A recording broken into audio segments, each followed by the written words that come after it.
লাকুৱাৰ শিলাকুটি ১ নং কুঁৱৰ গাঁৱত ৰৌ মাছৰ আৰ্হিৰে বিশাল ভেলাঘৰ। ৰাজ্যৰ ভিন্ন প্ৰান্তৰ সমান্তৰালকৈ শিৱসাগৰ জিলাৰ নাজিৰা আৰু লাকুৱাতো চলিছে ভোগালী বিহুক আদৰাৰ ব্যাপক প্ৰস্তুতি। লাকুৱা অঞ্চলৰ গাঁৱে ভূঞে সকলোৱে এতিয়া একত্ৰিত হৈ ভেলাঘৰ সজা পৰিলক্ষিত হৈছে। লাকুৱাৰ শিলাকুটি ১ নং কুঁৱৰ গাঁৱত গাঁওবাসীয়ে সাজি উলিয়াইছে ৰৌ মাছ আৰ্হিৰ এটা বিশাল ভেলাঘৰ। ডেকা বুঢ়া সকলোৱে অশেষ কষ্ট কৰি সাজি উলিওৱা ভেলাঘৰে এতিয়া সকলোৰে দৃষ্টি আকৰ্ষণ কৰিবলৈ সক্ষম হৈছে। ভেলাঘৰটোৰ নিৰ্মাণৰ কাম প্ৰায় ৭০% সম্পূৰ্ণ কৰিছে গাঁওবাসীয়ে। প্ৰতি বছৰে উৰুকাৰ নিশা অঞ্চলবাসীয়ে লগে ভাগে এসাঁজ খোৱাৰ লগতে ভোগালীক আদৰাৰ প্ৰস্তুতি প্ৰায় শেষ কৰিছে এইসকল গঞা ৰাইজে।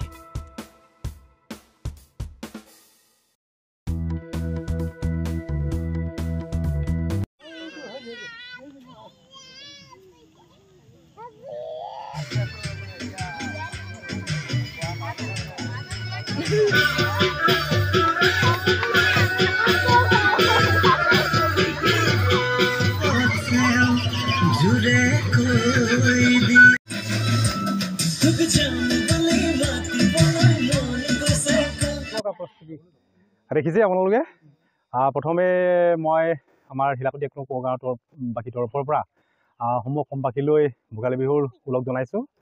তো আমাৰ গাঁৱৰ পৰা আমাৰ গাঁৱৰ যুৱকসকলে এই হেঁপাহৰ ভোগালীক আদৰিবলৈ এতিয়া মাছৰ এজনী ৰৌ মাছৰ আকৃতিৰ এটা ভেলাঘৰ নিৰ্মাণ কৰিছে। তো এই ভেলাঘৰটোতে আমাৰ সমূহ শিলাকুটি ১ নং কুঁৱৰ গাঁৱৰ বাসী একত্ৰিত হৈ আমি ভোগালীৰ এসাঁজ ইয়াতে খাম বুলি আমি পৰিকল্পনা কৰিছোঁ।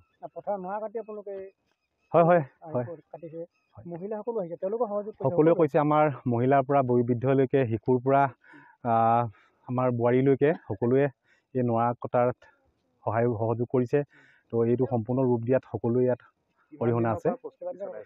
আজি প্ৰায় এসপ্তাহমানৰ পৰা প্ৰস্তুতি চলোৱা হৈছিলে।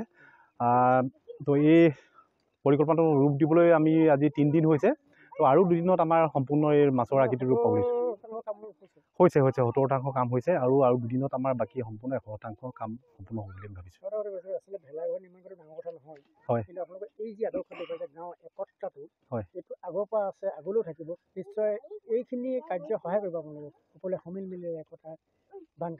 হয়, আমি ইয়াৰ আগতে ২০১৯ চনত এটা ডাঙৰ প্ৰায় ২০-২৫ ফুট মানৰ এটা ওখ পল আমি নিৰ্মাণ কৰিছিলোঁ। তো এই পলটোৰ সেই যিটো আমি উৎসাহ পাইছিলোঁ নিৰ্মাণ কৰি, তো এই বছৰো আমি এইটো ৰৌ মাছৰ আকৃতি দিছোঁ। ভৱিষ্যত প্ৰজন্মই যাতে আমি ইচ্ছা কৰিলে বা ভৱিষ্যত প্ৰজন্মই বিচাৰিলে বা ভৱিষ্যত মই শিকাই যাবলৈকে আমি কামখিনি কৰি আছোঁ।